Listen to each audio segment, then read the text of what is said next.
noite a todos. Estamos começando mais um Não, pera, não. Muito boa noite, não. Tu chegou esse ponto. É muito bom dia, boa tarde, boa noite. Isso que eu chamo de implementar o framework e foda-se. Cara, é isso. Mas por quê? Porque esse episódio vai sair na quarta-feira, às 21 horas da noite. Então nós estamos Cara, é muito legal, aqui, é muito nós legal. estamos à noite. Isso é eu que não li o compliance. Tá, mas olha só, o mais importante é o seguinte, que hoje vocês estão vendo um episódio, agora que vocês estão me ouvindo falar e ouvindo completamente diferente, que vai ser o seguinte, direto do MindSec, um episódio exclusivo do MindSec nos 24, já que estamos Café Seguro, podcast da WCS como podcast parceiro oficial do MindSec. Várias coberturas, Pedro e Benhur. Sim. Stories, Reels, Tudo. LinkedIn, Vídeo, de vlog, tudo, vlog. Aliás, tem Nós vamos olhar as stands, inclusive, para descobrir as soluções que nós temos presentes Exato. aqui. E vocês vão poder entender e acompanhar essa identificação desses serviços e soluções através do nosso... Inclusive, vamos abrir os trabalhos já, vamos o seguinte.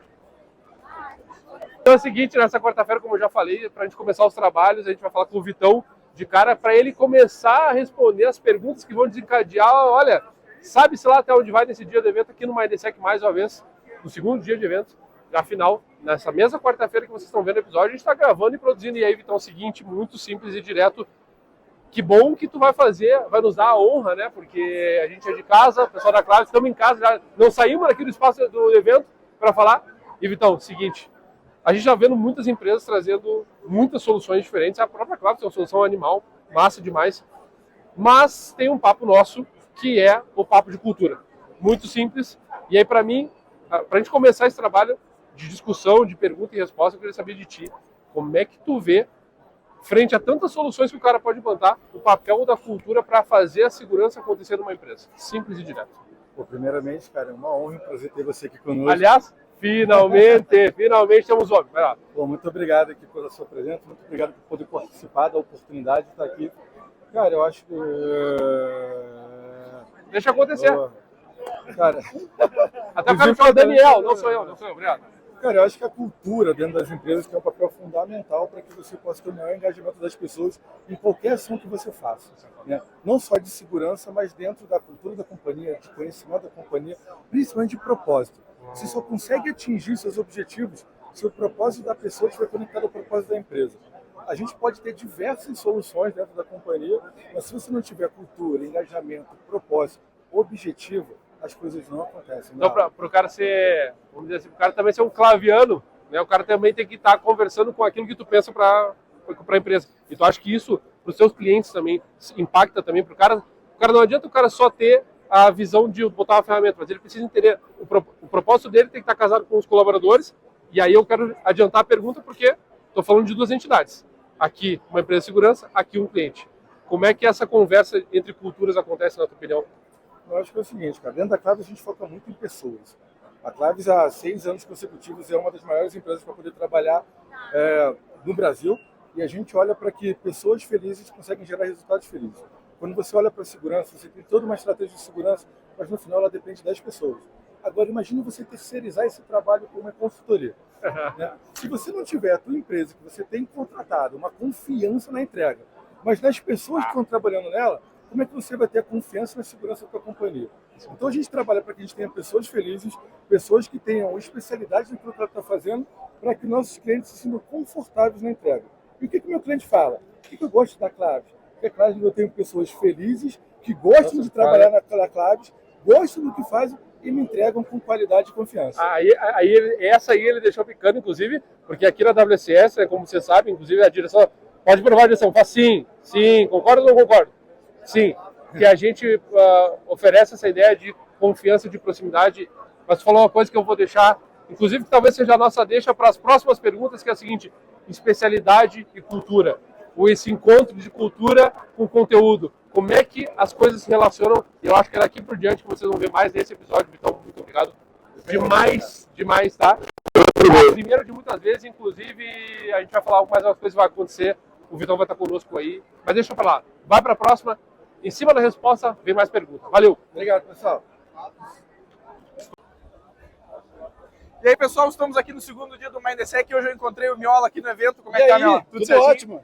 Cara, e a gente queria saber o seguinte, Ti, como é que são algumas práticas que tu utiliza dentro da tua gestão de equipes, falando com o pessoal que quem tu lidera, como é que tu usa para algumas técnicas ou práticas assim, que tu faz para trazer a cultura de segurança e a cultura de gestão de equipes que tu acredita, a tua visão de como direcionar esse tipo de profissional em segurança da informação?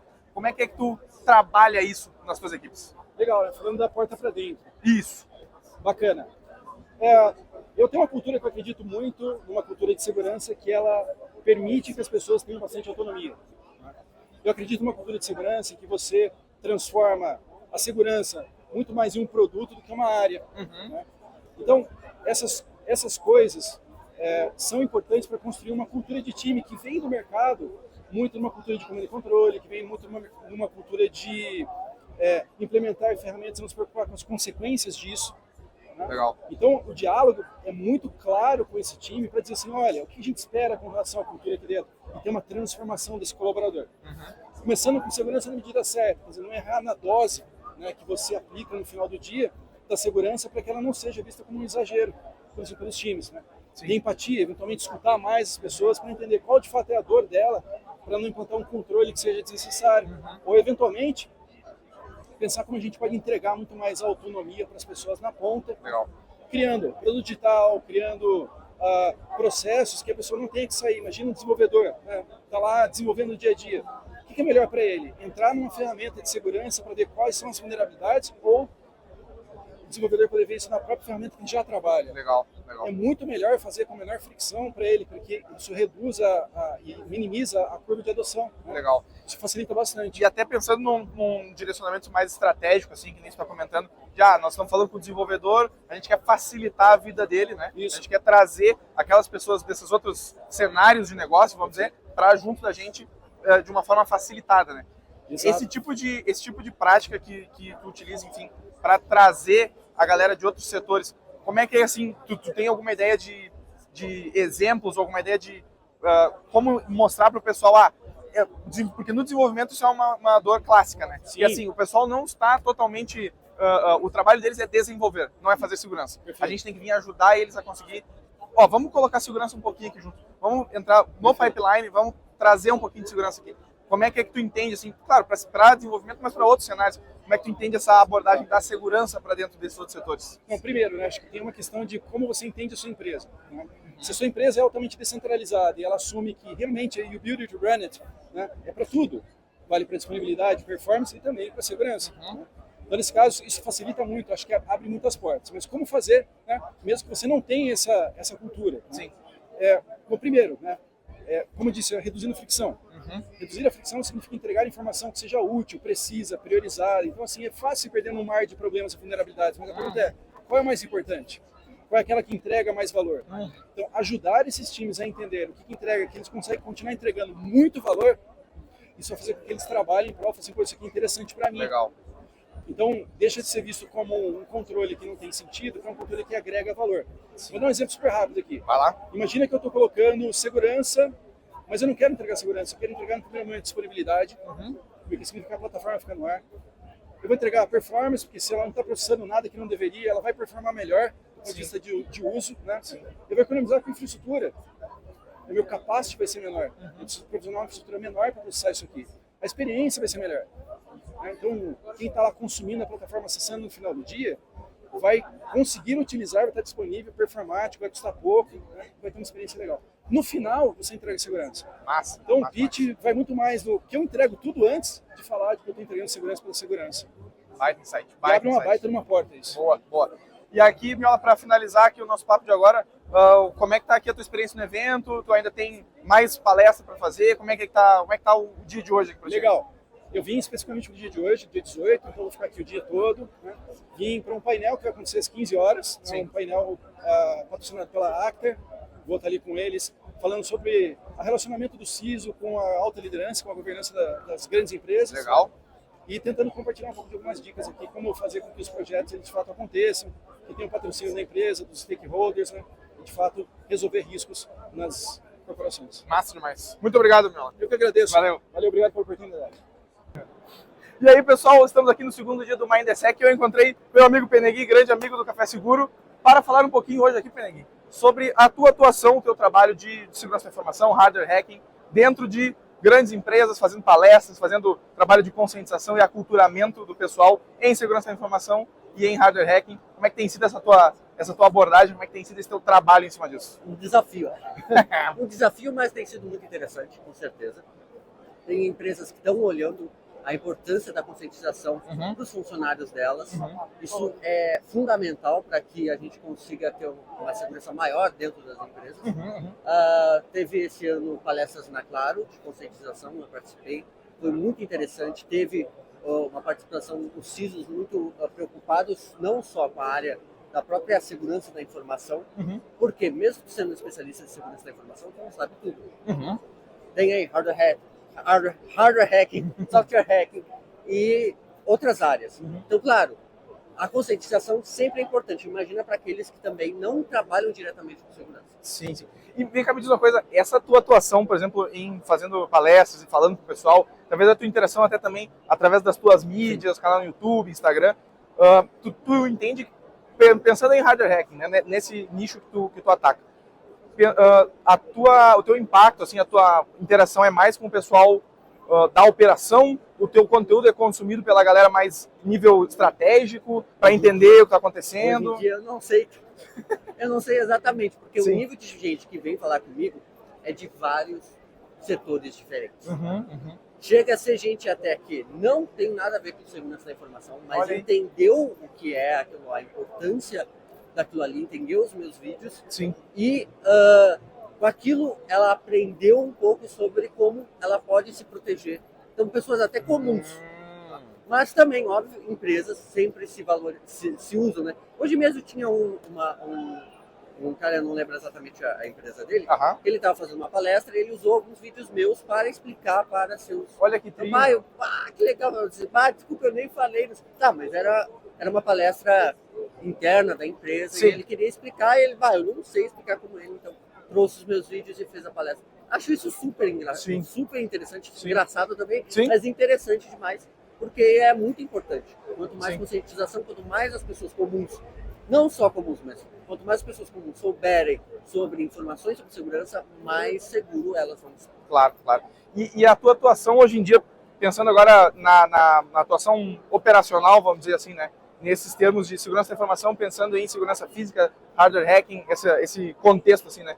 Como é que tem sido hoje em dia, para além da produção de conteúdo, e tipo assim, o pessoal tem te chamado para Penegui, precisamos de ajuda aqui nisso aqui. Principalmente cartão de crédito. Cartão de crédito é um foco. Sim. Hoje em dia, principalmente, se tu tá no setor de hardware hacking, hoje em dia, o setor envolve muito empresas de banco, geralmente maquinazinha, empresas que fazem maquinazinha, empresas envolvidas com cartões de aproximação. E tem essa característica de ser antifraude e pensando se envolve dinheiro, transação, bancos, pagamentos, que é muito importante. Tem muito golpe, tem muita fraude, tentativas de fraude, né? Sim. E às vezes elas se utilizam de vulnerabilidades que só o setor de segurança de hardware hacking tem. E uma boa pergunta essa aqui agora. Tu me diria que, em termos desse, principalmente focado em setor financeiro, né? Que nem tá falando, pagamentos e tal. O fator determinante ali da exploração, a gente tem aquela ideia de dizer, o humano, o link mais fraco da corrente, blá, blá, mas tu diria que é uma vulnerabilidade em hardware ou em software, ou é um golpe, por exemplo, que engana a pessoa? O que é o principal ali? Geralmente, tá? Envolve a mesclagem. Então não é só... não foi só envolvido a pessoa, não foi só a engenharia social, não. Envolve um pouco da engenharia social, um pouco da vulnerabilidade de hardware e que também se utiliza da vulnerabilidade de software. Então, geralmente é um mesclado. Todo o ataque é um mesclado. Sim. Agora, claro, existe muito golpe com engenharia social somente. Sim. Porque é o erro humano, né? E a gente sabe que é um dos que é mais usados, principalmente para a entrada nesse tipo de coisa. E aí, então, para finalizar aqui, o que tu nos diz assim de novidade tua sobre o evento, ou talvez alguma coisa que está vindo aí para cima no futuro próximo? O que temos assim? Vulnerabilidades e cartão de é o que sempre tem. Mas assim, sempre estou disponível, se precisarem de palestra. Também tem meu Instagram, meu YouTube, que eu estou meio mas o Instagram sempre está com bastante, Tá bombando. sempre com bastante vídeo, quase todo dia. Boa. É bem interessante. A gente não foca só em hardware hacking, mas, claro, é o principal Sim. que eu trabalho. Né? Show de bola. Muito obrigado, pessoal. Então, Benegui, obrigado. Prazer. Até a próxima. Valeu! Pessoas, né? Estamos aqui com o seu Proteus, né? Se você já não conhece ele, é um problema seu, você vai precisar pesquisa por esse cara, né? Antes. Mas o Proteus, a gente estava comentando um esquema que ele trouxe, que é um ponto legal, que é a questão de hoje, os testes de segurança, o nosso bom e velho pen test, está se tornando um quality assurance. Né? Sim, Então, isso é verdade. velho, quando tu fala em se tornar quality assurance, o que tu quer dizer com isso? Né? O que significa isso? Tá. A gente tem que dividir um teste de inclusão, na verdade. Ele tem que testar ou simular de fato o que o invasor faria para entrar naquele sistema. Quando você tem um Quality Assurance, basicamente você recebe uma checklist e verifica, esse sistema tem SQL Injection, esse sistema tem IDOR, esse sistema tem Server-Side Request Forgery. Tá? Quando você coloca um pentester, né, um cara que tem a mentalidade de um invasor, para fazer um Quality Assurance, você poda o cara, você tira dele todo o espaço que ele tem de criatividade, de inovar, de pensar num ataque diferente, num ângulo diferente para realizar esse ataque. Essa é a minha principal crítica hoje, quando você contrata um pentest, para de fato ele, na verdade, fazer quality assurance dentro de uma empresa. Aí a gente começa a botar aquela termina, né? Tem um produtinho, beleza, deixa eu botar o produtinho numa esteira que tem um checklist. Aí tu espera que aquele cara saiba fazer, ele só sabe fazer de uma forma, botar uma ferramenta, pegar o resultado da ferramenta e dizer tá ok ou não tá ok. Isso. E se você coloca um QA para fazer, um dev com habilidade de QA, de quality assurance, ele vai testar isso. O pentester é o cara que ele exercita a criatividade. Ele vai olhar para aquele sistema e vai pensar, se aquele sistema pode não ter uma vulnerabilidade específica naquele sistema, mas se eu acoplar o request desse sistema com outro request de um outro sistema, que vai para um terceiro sistema, se eu consigo causar um impacto nisso, ele gera uma vulnerabilidade. Então, essa criatividade, você precisa dar liberdade para o cara que faz teste de inclusão para conseguir. Tá? Uma coisa até legal que tu comentou, porque vamos pegar vários temas, né? Aí começa a vir aquela questão. Ah, mas isso aqui não está no escopo, vamos perder tempo. Né? Aí tem aquele outro esquema do tipo, ok, mas então se no final desse checklist tu vai dizer que aquilo ali está seguro, né? E cara, não tá. Aí tu tem lá um setor de antifraude dando pulo, né? Porque o cara não testou, né? Aí depois tem, não, mas a vulnerabilidade está no sistema do lado. Não, mas espera aí, mas impacta a gente ou não impacta a gente? Exato. E o cara não parou nenhum momento para pensar de fato como um APT, como um atacante. Exato. Porque Ele não parou. Ele não tem escopo. O único objetivo dele é ganhar dinheiro e ganhar alguma coisa em cima disso. Então, a conta que você tem que fazer é quão caro é para um atacante alcançar ou me causar prejuízo. Se ele tiver que gastar um exploit zero day de $2 milhões, tá? Ele precisa tirar pelo menos uns $20 milhões do meu sistema para ganhar grana. Tá? Se o custo do atacante hoje é abrir uma conta e fazer uma fraude, esse custo está baixo, ele vai fazer. Então você precisa pensar como um atacante. Você botar um cara com criatividade, habilidade de hacking, que é um recurso caro, um recurso raro, na verdade. Sim, muito difícil de contratar e treinar principalmente. Né? Exato. Tá? Porque você até pode ensinar o cara técnicas de ataque, mas a malícia, isso vem de berço. É verdade. É verdade. Então, se você coloca esse cara que tem criatividade, que sabe atacar, que tem as técnicas de ataque, para fazer checklist, você acabou de desperdiçar um recurso que poderia ser excelente num outro contexto. Vamos. Quando tu comentou agora, né? Porque tu realmente vai lá, nossa, tá muito difícil contratar o cara, encontrar gente sênior é difícil, mas aí tu pega o sênior e coloca ele numa linha de produção, né, cara? Você perde, cara. Bizarro. Perdeu, cara. E isso tem acontecido. A gente vê bastante assim, em todas as áreas que a gente tá começando a ser treinado, que daí eu começo a ficar com medo de uma coisa. Tá perdendo o sênior, né, os caras mais sênior que querem essa liberdade melhor, não conseguem contratar ele porque os caras não querem ficar atendendo essa linha, e aí a forma como tu treina os júnior é fazer com que ele passe o checklist. Tu nunca desenvolve o sênior que tu quer. Exato. Nunca. Aí é nesse ciclo que a gente tem, né? Existem 300 vagas de segurança de informação, existem 300 pessoas querendo entrar no mercado, né? E você nunca preenche as vagas e as pessoas continuam querendo entrar no mercado. sem ter a malícia ou a base necessária para fazer isso. E aí tu contrata errado, né? Exato. E aí tu contrata errado porque tu contrata para atingir aquele objetivo, Isso. E aí que você muitas vezes é botar uma panelinha para entregar para um cara X de manager, não sei o que ele quer botar lá, que tal, o sistema passou por verificação de segurança, Exato. e no final das contas nunca foi exposto a um ataque. Quando você coloca na perspectiva de empresa, tem vários grupos com várias agendas diferentes. Um cara que é um manager, um diretor, o objetivo dele é aumentar a influência dele na empresa. Então ele quer ter vários headcounts abaixo dele. Então se ele conseguir falar assim, eu preciso de mais pentestes, eu preciso de contratar mais gente, tá?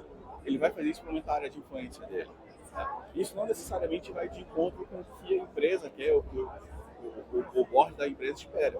Tá? E tendo essa relação conflituosa, o cara, quero mais poder porque eu quero virar diretor de tal área. Tá? Não necessariamente faz com que a empresa seja mais segura nesse sentido.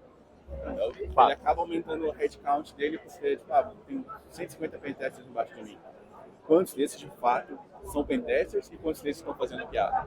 Então, se tiver 150 caras fazendo QA com cursos de pentest, você vai pagando muito caro com QA. O resumo é esse. É verdade. Até uma questão que tu comentou agora sobre a questão da influência dele, né? Porque se tu pega algo dessa questão automatizada, né? Por exemplo, cara, tô colocando pro cara que ele tem que ter um checklist, que ele tem que conseguir encontrar SQL Injection. Vamos bater em zumbi, que é sempre batemos nele. Né? Caralho. Aí do outro lado lá, tu contratou um SaaS que tu tá pagando 200 mil por mês, que já deveria estar executando essa porra, tu tá pedindo pro cara testar antes de chegar no QA. Exato. E aí tu tá fazendo com que o cara teste tudo aquilo que já tá contratado antes. Aí tu botou treinamento não sei do que, aí tu botou lib não sei do que. Exato. E se tu tá fazendo uma programação defensiva lá no time de desenvolvimento, os caras estão usando SQL query parametrizada, estão usando técnicas de... Algum RM específico que já resolveu essa brincadeira. Exato. Tu já detectou essa porra no Exato. SaaS. E aí quando você coloca o cara para testar isso, na verdade você não está testando o seu desenvolvimento, você está testando a lib que você está usando de ORM ou o cara está usando lá na ponta. Não confia nada naquilo lá que está acontecendo. É só perda de dinheiro e tempo. Isso aí. Meu querido, obrigado mais uma vez pela conversa. Um abraço. É nóis. E estamos com ele, Diego Aranha, aqui, para falar com a gente no Café Seguro Podcast.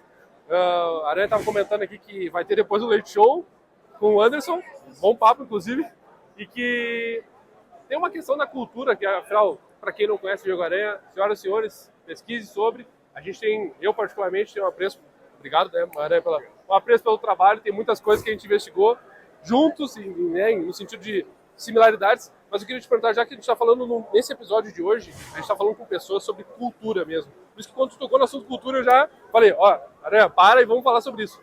A gente está discutindo várias coisas, por exemplo, aqui no IDSEC.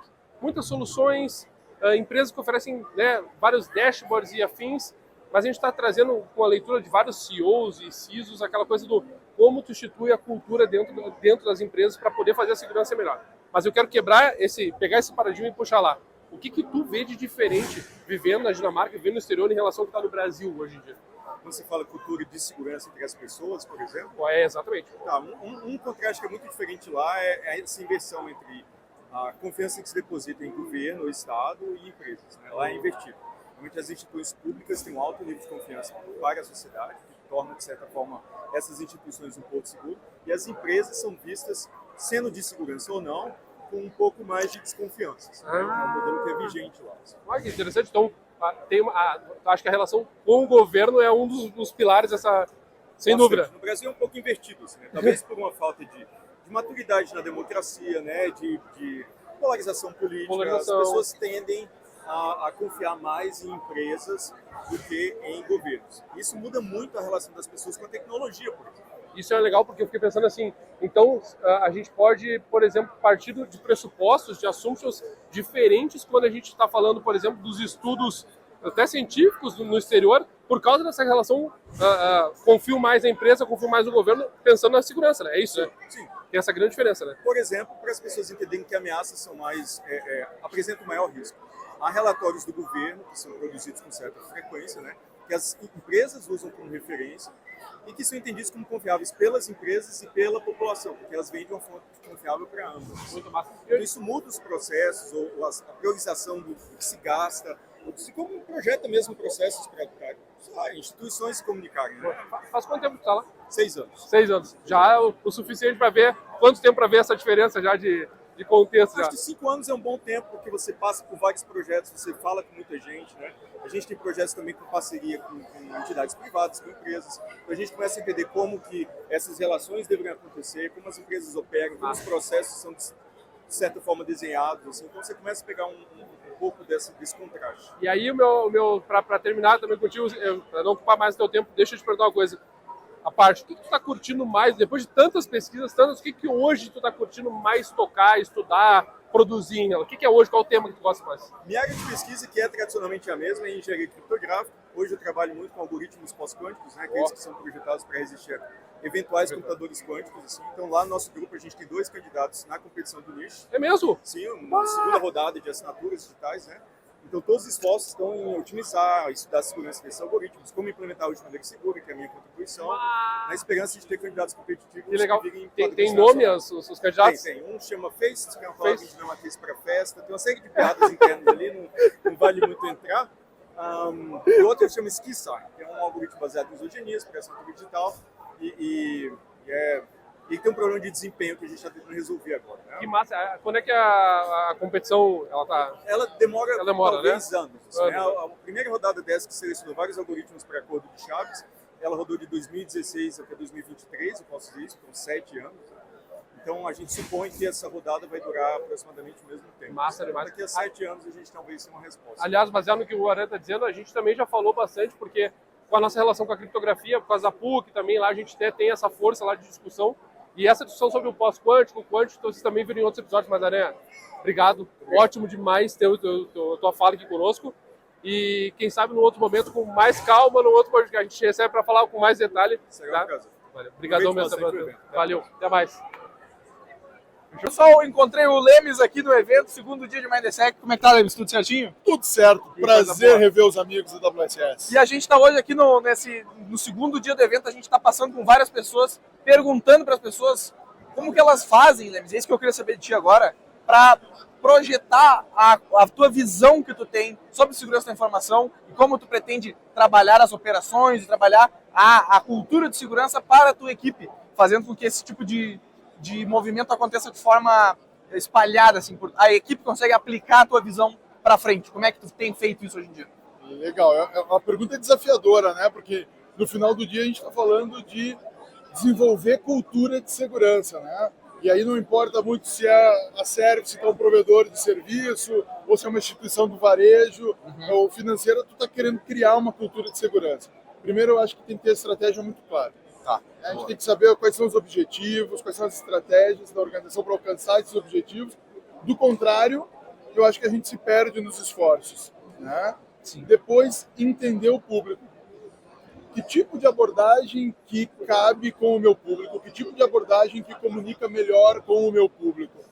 Se a gente parar para pensar, as pessoas elas aprendem de maneiras diferentes. Sim. Algumas são mais visuais, outras aprendem com outros estímulos. Sim. Né? Acho que a gente tem que considerar isso. Tá. Quando eu falo isso para ti, eu estou pensando assim, eu quero criar uma cultura de segurança, eu estou criando um programa de desenvolvimento de cultura de segurança na empresa. Se a gente fizer do jeito que a gente continua fazendo, que todo mundo aprende igual, eu vou usar gamificação para todo mundo porque é uma bala de prata. Eu acho que a gente falha lindamente. Assim, sim. Né? E pensando nesse caso, por exemplo, da gamificação, como é que tu vê a utilização desse tipo de recurso? Assim? A gente já, a WSS, enfim, utiliza esse tipo de recurso nas suas práticas de conscientização, enfim, mas eu entendo, como tu falou, não é uma bala de prata, né? É algo que precisa compor uma estratégia maior e talvez o o insight que tu traz aqui também nisso é entender por que nós queremos usar essa recurso, não apenas se vamos usar e é isso aí. Que eu acho que acontece com muitas empresas. Sim. Né?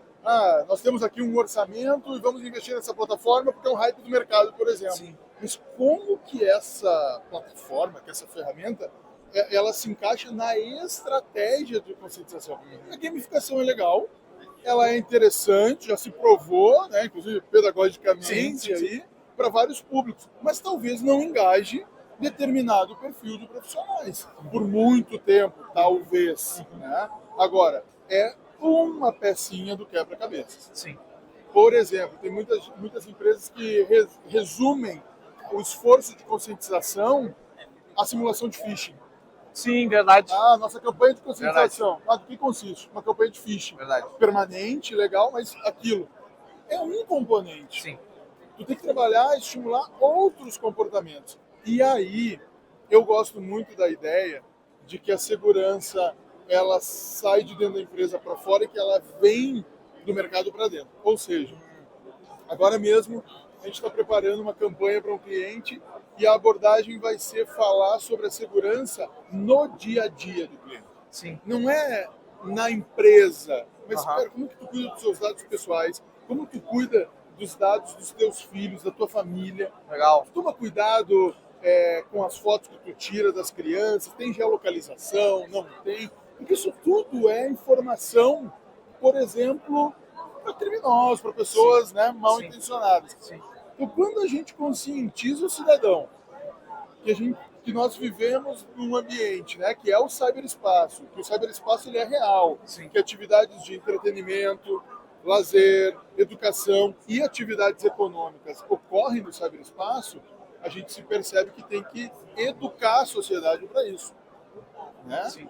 Então, eu acho que isso funciona muito bem. As pessoas se percebem dos cuidados que elas têm que ter com as suas informações e por que não levar essa mesma atitude, esse mesmo comportamento para as informações da empresa. E paralelo a isso, como é que tu tem feito assim, a tua abordagem para conseguir transmitir essas ideias que tu tá compartilhando com a gente aqui agora para os teus liderados, para as pessoas que compõem as equipes aqui com quem tu atua? Como é que tu traz assim, beleza, porque essa é a ideia que está dentro da cabeça do Lemes. Como é que tu gosta de trazer isso para frente, assim, para as próximas pessoas? Essa pergunta é muito boa, né? A gente está nesse momento revendo essa nossa estratégia. Eu acho que é legal comentar.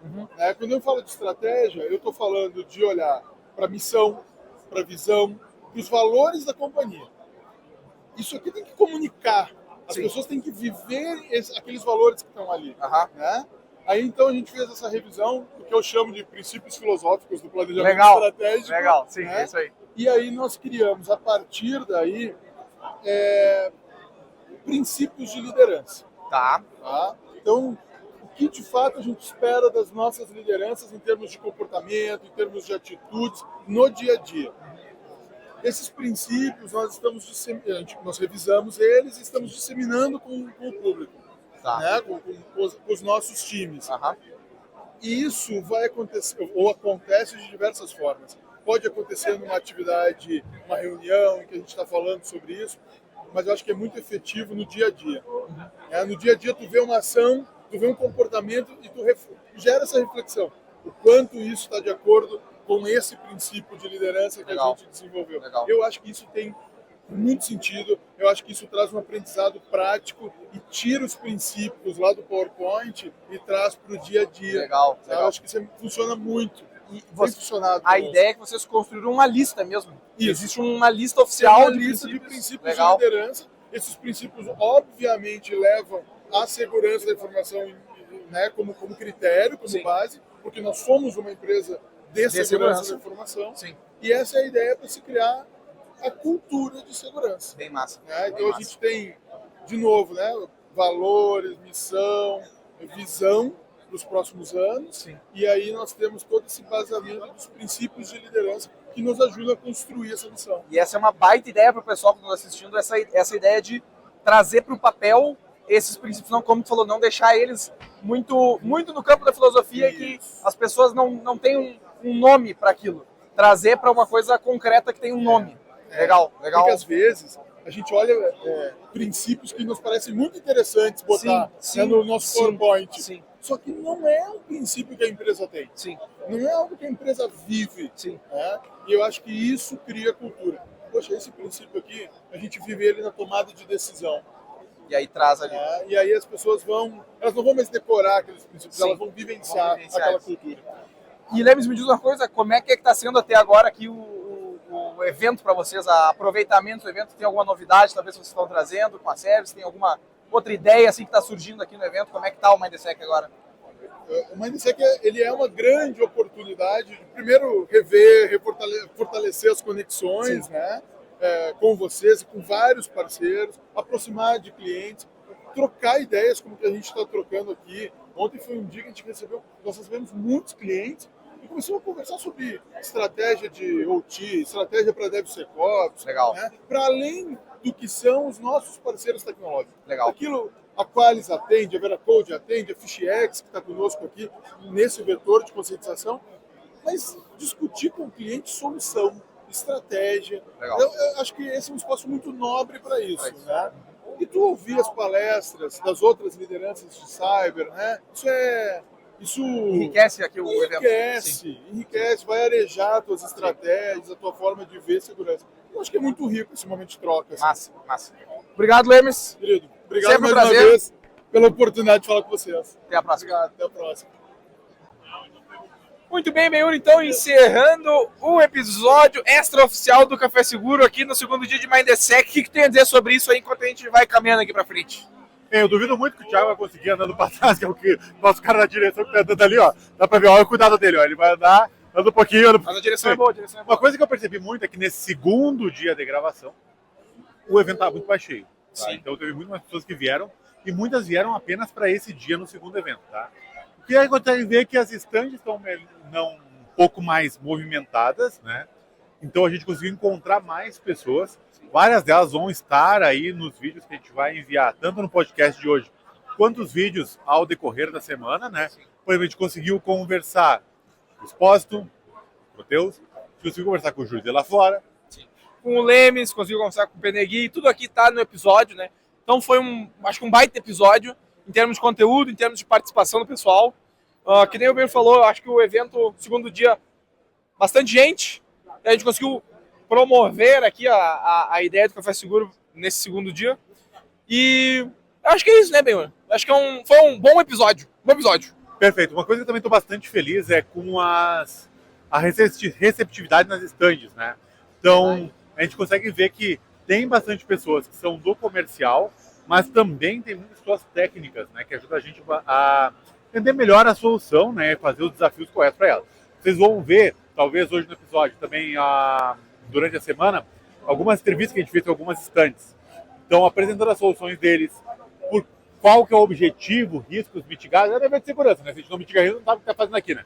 Então, a gente vai conseguir ver isso um pouquinho mais em detalhes nesse tempo, tanto hoje quanto amanhã, que é o último dia do evento. Também nós vamos estar aqui focando em distintas soluções de segurança. Como sempre, é um evento que traz muita questão de ferramenta, muito tooling, né? Mas existem algumas soluções bem diferenciadas, tá? Então, a gente consegue ver diversos segmentos distintos. Obviamente, IA continuou sendo dominante nisso, né? Mas a gente tem enxergado IAs sendo usadas de uma forma bem interessante, porque eu vi um exemplo que aconteceu na Simon, por exemplo. Exato, eu ia dizer isso aí. Que é quando tu usa IA para melhorar a experiência do seu próprio produto. Sim. E não tentar resolver o problema final somente com IA. Isso eu achei bem interessante. Então, muitas vezes, por exemplo, eu estou na plataforma, eu não sei como fazer as coisas. Então, eu uso IA generativa para me ajudar a definir as coisas dentro da plataforma em linguagem natural. Então, isso tem várias empresas que estão começando a utilizar, que estão utilizando bem, e outras ainda estão engatinhando. Né? Sim.